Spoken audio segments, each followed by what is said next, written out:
Ukraine would have never happened under the Trump administration, would have never have happened. Russia would have never done what they did. They would have, and they didn't. You know, people say, even I saw that Chuck Todd, Sleepy Eyes Chuck Todd, was saying recently, he said, you know, Trump is perhaps the most consequential president. Now, he was talking about Roe v. Wade, most consequential president. I said,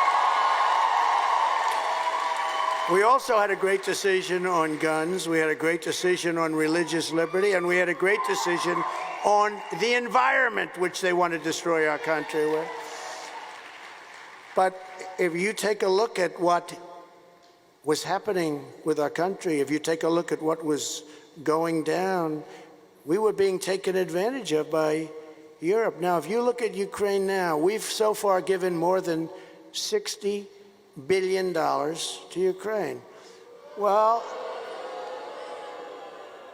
the European countries, who are obviously far more affected than us, have given a tiny fraction of that number. So why is that? Because I know I could have gone over there and said, listen, you're going to put up the same money or more money than us, and they would have done it gladly. But we just give money out, and we don't, you know, we have $35 trillion in debt. We have all of these problems, and we're handing money out.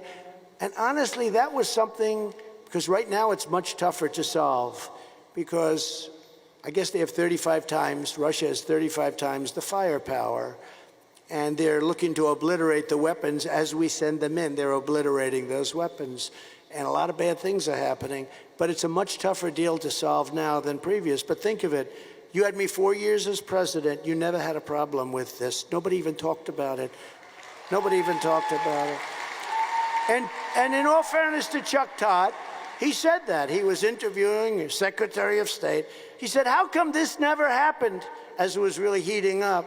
How come this never happened under the Trump administration? And then I added something to that. How come North Korea, which is now doing things that they shouldn't be doing, but we didn't have a problem? Remember, Obama said we're going to end up in war with North Korea. We didn't have that. I got along great with Kim Jong-un. They said it was terrible that I got along great. It's terrible that he gets along with a man that has nuclear weapons, serious nuclear weapons. But we got along great. No problem with North Korea. We had no problem with Russia. We had no problem with China. China would have never even thought about taking over Taiwan during the Trump administration, would have never thought, because they knew the consequences. And maybe the worst is going to be Iran, because Iran very shortly is going to have a nuclear weapon that they never, ever would have had. They were ready to make a deal. They would have made a deal within 1 week after the election. They would have made a deal within 1 week of the election. They were ready. And now you read the papers, they have all of the enriched material they need. They can have nuclear weapons in a very short period of time. I'm talking about a matter of months or less. They might even have one now. And once they have, the game is a whole different game. It's a horrible thing that's happened to our country. Our country has never been in a position like this.